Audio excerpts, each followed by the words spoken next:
काय भाव गेला पाहुणे? 899. 899. कुठला ट्रॅक्टर आहे? पांगरी. पांगरीचा ट्रॅक्टर आहे मित्रांनो. कांद्याची क्वालिटी बघा. 899 रुपये गेला. काय आज काय वाटतंय मार्केटची काय काय परिस्थिती? रोज 100 रुपयाला मार्केट डाऊन होऊन राहिलंय. 100 200 ना डाऊन होऊ राहिले. आता मी 3-4 दिवस मार्केटला रोज 100 रुपये मायनस मध्ये 1100 बसून आज 899. बरोबर आहे ना. आपल्याला काय बाजार भाव तरी काय पाहिजे बघ? काय बाजार भाव कमीत कमी 1500-2000 रुपये तरी जायला पाहिजे. 800-900 रुपयात खर्च, लागवडीचा खर्च सुद्धा निघत नाही. लागवड काढणे बरोबर आहे ना. मजुरी गोण केवढ्याला आहे? म्हणजे खताची गोण केवढ्याला आहे? खताची गोण केवढ्याला आहे? कांद्याची जी प्रोडक्शन कॉस्ट आहे 800 रुपये ती सुद्धा निघत नाही. ते तर आहे. सरकारने याच्यात ना आमच्या शेतकऱ्यांकडे लक्ष दिलं पाहिजे. मुळात आता शेतकरी एक तर गरीबाचं राहिलंच नाही. सरकार मोठ्या लोकांचं लक्ष देतं. शेतकरी त्यांना लक्ष द्यायला वेळच नाही. आपल्यापर्यंत शेतकरी मेला फाशी घेतली तरी सरकारला काही घेणं देणं नाही. अशी परिस्थिती आहे आज. हे सरकार शेतकऱ्याच्या पाठीशी नाहीच उभं. नाहीच आहे ना. हे बीजेपी सरकारने सगळा कांद्याचा कार्यक्रम केला. गरीब लोक शेतकरी मरून राहिले याच्यामध्ये. 8 रुपये किलो 7 रुपये किलो कांदा जातो. खर्च सुद्धा वसूल होत नाही. सगळ्यात जास्त आपल्या महाराष्ट्रामध्ये सगळ्यात जास्त बिस्लरी 20 रुपये लिटर आहे. आणि पाण्याची बाटली एवढं कांदा तुम्ही पाण्याची बाटली 20 रुपये बॉटल. पाण्याची बाटली 20 रुपयाला आहे. बरोबर आहे ना. आणि कांदा 10 तो किलो कांदा काय आहे?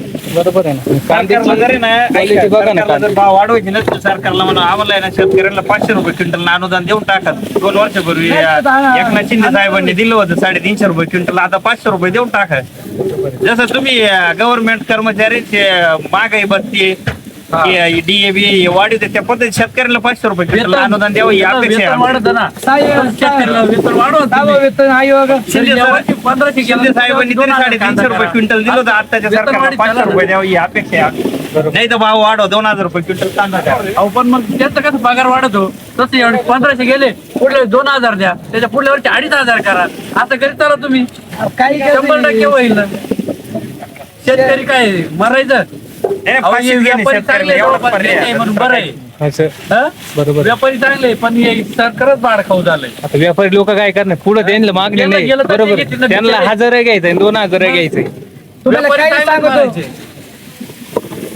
ये ना. केंद्रामध्ये मोदी पाहिजे पण राज्यामध्ये नाही ना नाही दुसरं तो पाहिजे. मोदी ना भाड खाऊ आहे. बरोबर.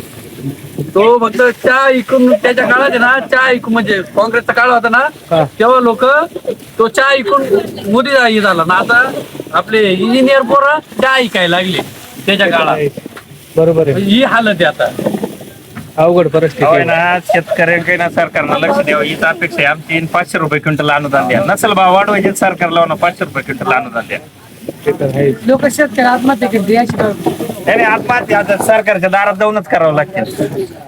आमदार खासदार मुख्यमंत्री यांच्या दारात जाऊन शेवटचं फाशी घेणे पर्याय एवढंच शेवट. पर्याय. मी तर या मतात आहे बीजेपीचं तर कोण एमएलए वगैरे कोणी असेल बीजेपीचं इथं राज्यस्तरीय तालुकास्तरीय यांना नेट जाणं शिकवायला लागतो. तुम्ही करता काय शेतकऱ्यांसाठी? हा? अर्थसंकल्पामध्ये शेतकऱ्यांसाठी काही संकल्पना मांडली नाही. काही नाही. असे भाव कांदे याचे भाव चालले. 8 रुपये भाव 20 रुपये लिटरची बाटली ती 8 रुपये किलो कांदा पडतो. सर्वसाधारण शेतकरी काय करणार? ते तर आहे. शेतकऱ्यांनी पिकवणेच नाही हा एक पर्याय शेवट. स्वतःपुरतं पिकवणे आणि आपाप सगळे जग उपाशी मेलं का सरकारला जागेल बरोबर. काही देवत्र फिरवणं काही शेतकऱ्याचे कोणतेच कामाची एकनाथ शिंदे साहेबांना म्हणावं घ्या आता लक्ष. म्हणजे 2 आपल्या वर्षापूर्वी दिलं तसं आता द्या म्हणा. तोपर्यंत होतं सगळं काही पण सगळं गेलं आता काही नाही. दादा गेले सगळं गेलं शेतकऱ्यांचा कैवारीत गेली. कांदा सुपर आहे नाव तुमचा. क्वालिटी कलर सगळं आहे पण आता काय या मालाला काय करायला पाहिजे? हा एवढा सुपर माल आहे. या मालासाठी काय करायला पाहिजे? एवढा भारी माल. 40,000 रुपयांनी खर्च झालेली. 40,000 रुपये काढायचे कांदे काढायचे लावायचे 40,000 80,000 रुपये खर्च होईल. 10,000 रुपये औषध लाख रुपयाचे पुढं खर्च निघून जातोय. आणि बिघामध्ये मी म्हणतो 40,000 रुपये होत्या. कसं शेतकरी एकरी 70,000 ते 80,000 रुपये खर्च आहे मग कांद्यात. काय